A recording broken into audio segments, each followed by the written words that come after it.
Good morning. Good morning. How is everybody? Welcome to Coffee Chats.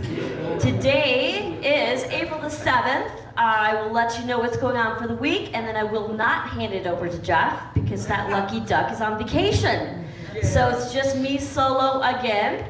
Again, today is April 7th.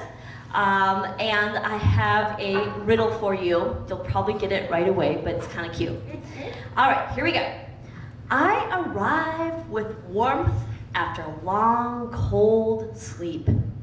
I turn the world green, a promise I keep.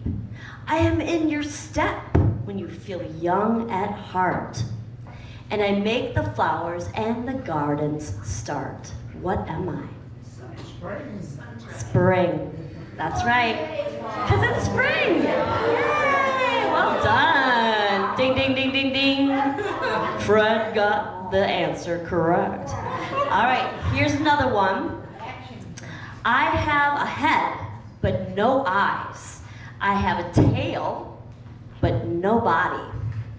I can be found in a garden helping flowers bloom. What am I? Snake. A snake? No. And a worm. What is it? A worm. Not a worm. I have a head, but no eyes. I have a tail, but no body. I can be found in the garden helping flowers bloom. Any other guesses? Pollen. What was it? Pollen. Not pollen. That's a good one. Worm, pollen, snake, no. Should I tell you the answer? Yes. Okay, a garden tool or a spade. Next.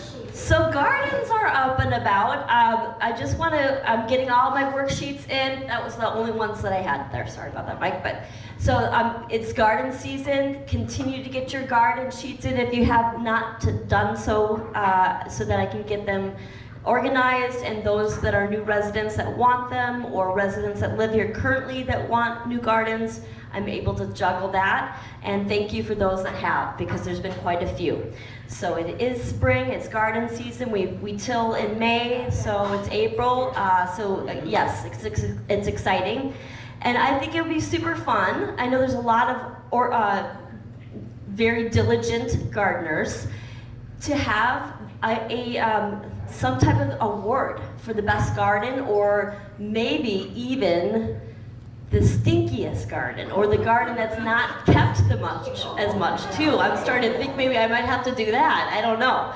But I think we should maybe this year do some type of garden. Everyone puts, we can put the number and you tick the one that you want, and then they get a prize. Well, what do you think? Be kind of fun.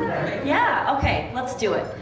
So if there's if anyone that are gardeners that want to get involved with that, helping me tally up that and start some type of award for the best garden or something along that lines, let me know, because I think that'd be fun. I know they've done that in the years past, so I think this would be a good year to start, because I know there's a lot of diligent gardeners that really love their gardens and put a lot of care into them, so that'd be fun.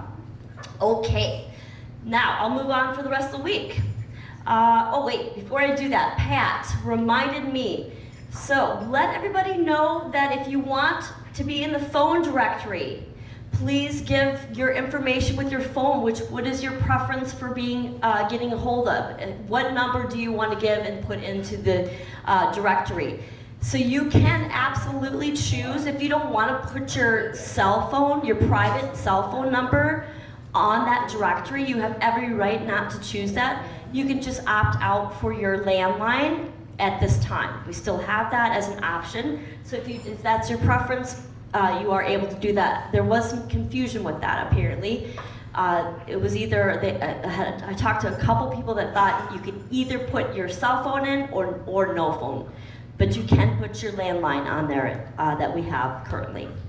Any questions about that one if you haven't got your number in? Yes? If you put your cell phone number in and that person is not in your contact list, you would not know who's calling you. And I frequently do not answer a phone if that's just a number. So Jan was saying if you call someone and let's say you're referring to the directory and you're wanting to call Jan. So you look up, you look at her number, you give her a ring on her cell phone. She may not recognize your number because you're not in her contacts.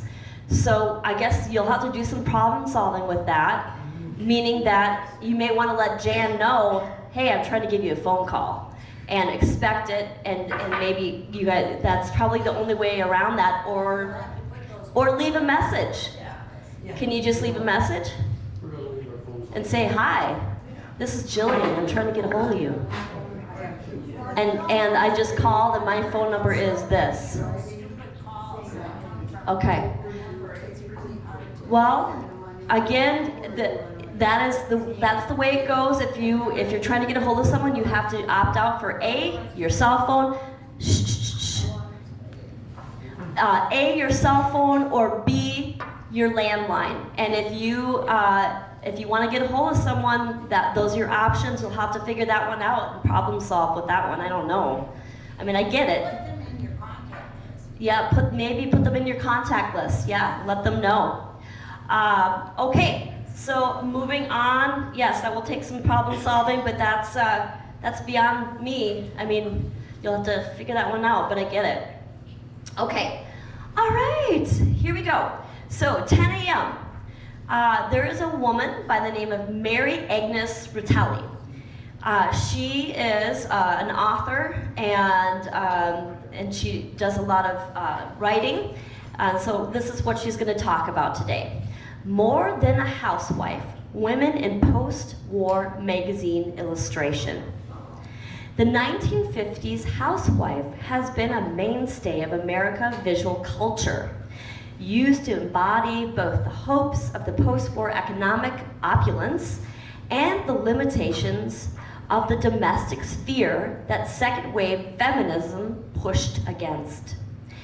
In this talk, historian Mary Agnes Ritelli explores the visual representations of the 1950 housewives, analyzing her representations in magazine illustrations and placing them with these images into the context of post-war marketing practices and psychological theory. So that should be kind of an interesting topic. We've never had her here, so she's got a couple of series, so I'm just curious. I'm hoping that she's a lot of fun and we can invite her back. So you have to give me your input if you are available to head up and see her speak today. Let me know what you think. 1 p.m. we have Open Art Studios. 3 p.m. we have bandage rolling. 6:30 is Bible study today. Wednesday we have the 3 TED Talks at 1 p.m. Why healthcare needs cultural competence. Your participation in clinical trials matters. And the third one is lonely parents are everywhere. Here's what to do about it. 1:30 we have 500. 7 p.m. we have bingo. April the 9th, Thursday. So 9/11 we have our recorded coffee chats on 991, and 1 to 3 is board games.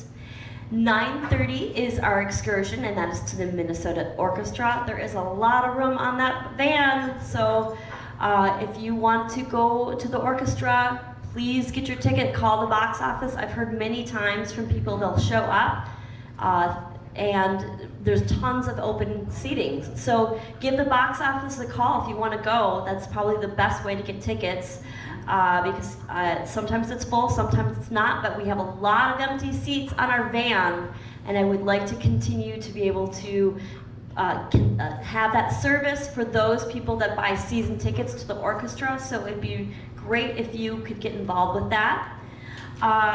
And then I'll mention actually at the end an idea with excursions, but I'll move on for the rest of the week. April 10th, Friday, 1 p.m. we have coffee chats on 991. 1 p.m. we have bridge and poker. 7 p.m. is our movie. The movie for this Friday is Poseidon. It's a drama action.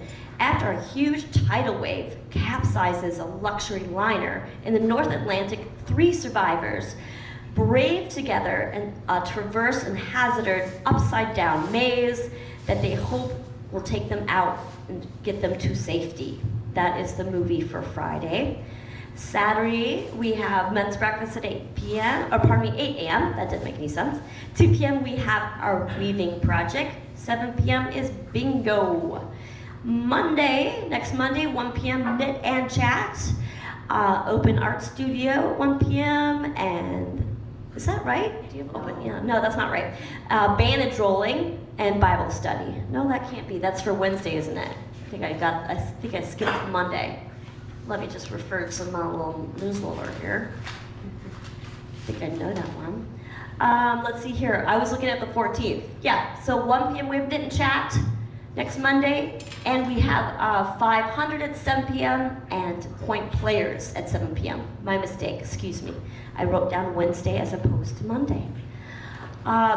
There is an idea. I have about maybe 4 people have asked if it's possible to do an excursion to the Guthrie and some other kind of more expensive theater and musical venues in the Minneapolis area.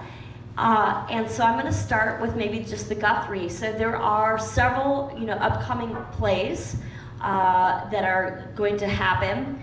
And I am curious. So there is the Pirates of Penzance. It's a swashbuckling musical delight. That is June through August. And I'm kind of considering looking into doing an excursion, but I've always opted out of doing them because I never know how many people are going to sign up, and they're more expensive, and I just hate to take a loss if I buy tickets. So having said that, if you have time and you are wanting to do something like that, I may kind of choose from a couple of them and get a list, and if you have interest in some type of commitment in wanting to do that, I will see if I can make that happen. But like I said, I just sort of had a hard time doing that because the tickets are usually more expensive, and there would have to be some discussion with the van drivers who would be available for those particular times and stuff. So can I get a raise of hand if anyone would be interested in going to the Guthrie here potentially? 1, 2, anybody else? I think we did that once, many years ago, 12, 15 years ago. A couple times since you've been here.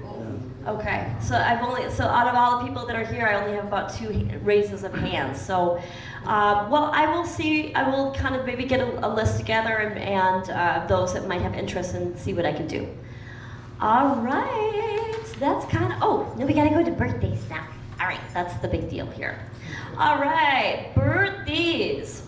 Today on the 7th, Connie Letterly, Leroy Svoboda is on the 7th. Dan Miller is on the 9th. Norma Shephire. Am I saying that correctly? Okay, thank you. Sometimes last names can be such a hard one.